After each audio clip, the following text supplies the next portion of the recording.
Hello, welcome. Today we're going to be examining the Routh Array, one of the methods in solving or in determining whether a system is stable or not under Laplace domain. So, whenever you're given a problem that you are supposed to use a Routh Array to solve, the problem comes in this form. This is the characteristics equation. You can see this is the form that the characteristics equation comes. And I'm going to demonstrate this with a given example. This is the example that is given. You can see that this characteristics equation is in the same form as this. And this is what you're going to be seeing in the log. And you're going to be asked, is this characteristics equation that is defining a system? That system, is it stable or not? So the system that has this characteristics equation, is it stable? So this is the form of the equation where this is the coefficient. You can see these are alpha n minus 1 down. They are the coefficients, like 1 here, 6, 11, 6, 5. They are all the coefficients. Now, x is the variable of the characteristics equation. You can see it, x. Then x is always raised to power something. N is the highest power. Like here, the highest power here is 4. So if you see n minus 1, it means, if you see x to the power n minus 1, it means the second to the highest. That's 4 minus 1, 4 minus 2, 4 minus 3. So this is the way you see the characteristics equation. So how do you start to solve? Now, for this characteristics equation, this is the Routh array. You have the xn followed by xm minus 2 instead of xm minus 1. And that's why we will have here xn is the coefficient of the highest power of the x variable, which is the variable for the characteristic equation. So you can see that the coefficient of the highest power of x here is 1. So this is 1 here. So we wrote 1 here. Xm minus 2. Instead of writing the second one, we should have been xm minus 1. We are having xm minus 2. So instead of having this 6, you have 11. After 1, the next thing you have is 11. Then instead of having xn minus 3, we have xn minus 4. So you are taking two number, one number over. So you have 1, you don't have 6, you have 11. 1, 11, leave this 6, take the other one 5. 1, 11, 5. Because you have xn, n minus 2, xn minus 4. You can see that you are taking even numbers. So that's why you pick this first one, pick this third one, pick this fourth one. That's why we have 1, 11, 5. So that is what this is representing. Now you come to the next line, you pick alpha n minus 1. The one you left, 6, you pick it first. Alpha n minus 2. Now after picking the odd numbers here, you are picking the even numbers. After picking the even numbers here, we are now picking the odd numbers here. So you now have 6 and 6 written. So once you've written 6 and 6, then it has ended because you have only 1, 2, 3, 4, 5. Here we have 1, 2, 3, 4, 5. So you finish representing. But if you had more things, you would have continued. Pick the odd numbers first, then the even numbers. Pick the even numbers first, that's the even coefficients, then the odd, before you now start representing A's and B's. So how do you get these A's and B's? Now we've already found how we got the first row and the second row. Then it is now remaining the third and the fourth. So how do we get N? A is the same thing as negative of the first one, this times this, the xn, the first one, times this one. You can see this. A is equal to this minus this times this. So A is actually equal to what? This times this minus this times this. Almost like you are taking a determinant. So you say minus in brackets, you solve out.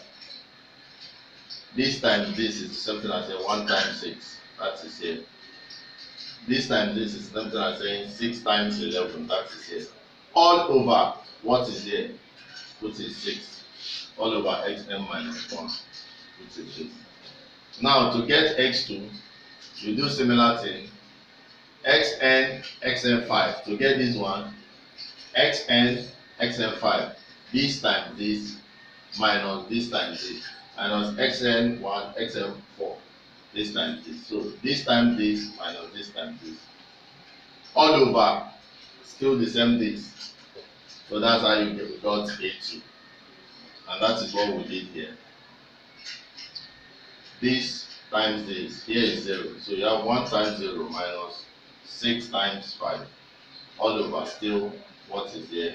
Which is 6. To give us 5. This one gave us 10. This one gave us 5. That's why we have 10 and 5 here. Now finally, how did we get B? B is gotten by xn1, this one, times A2. You see? Just similar way we find this one by saying this minus this. The way we find this one by saying this times this minus this times this. The same way. To find B now, we'll now say what? xn minus 1 times A2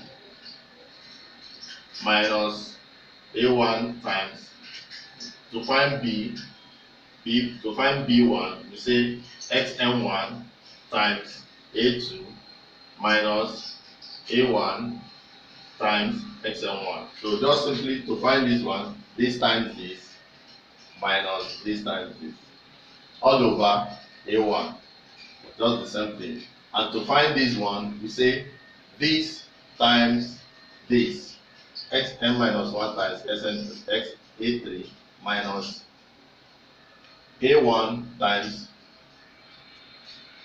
minus A1 times xn minus 5. So you see, this times this minus this times this. All over still A1 to get this. And that's actually what we did here.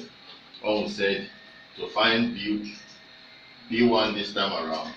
So we simply say this times, we simply say to find this B1, we simply say 5 times 6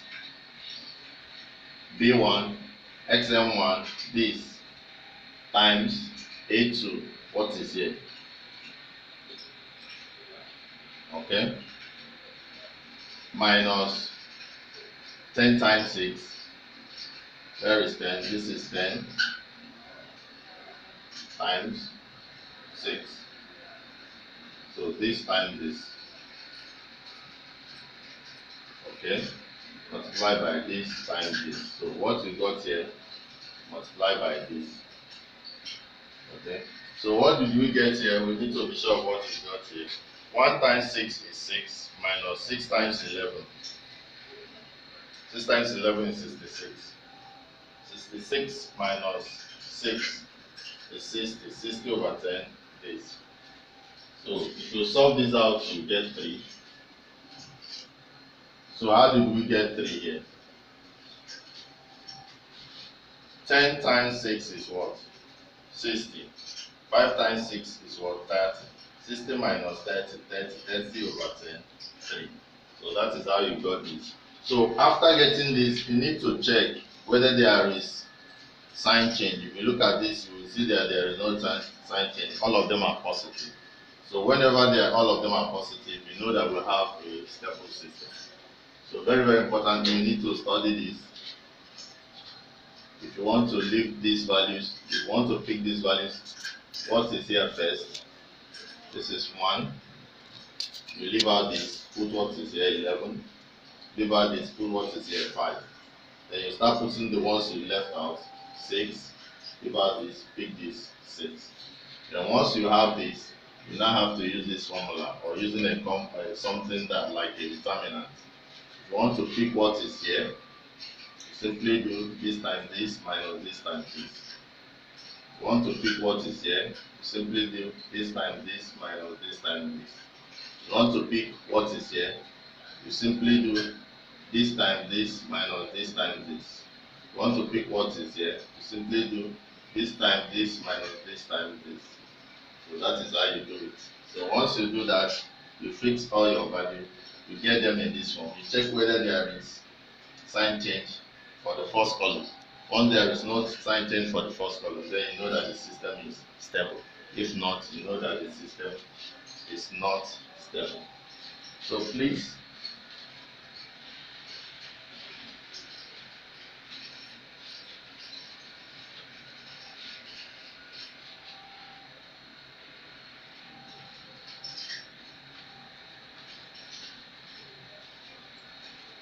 study this very well. In subsequent classes, we'll do more examples on this to explain this more in more detail so that you understand more. Thank you.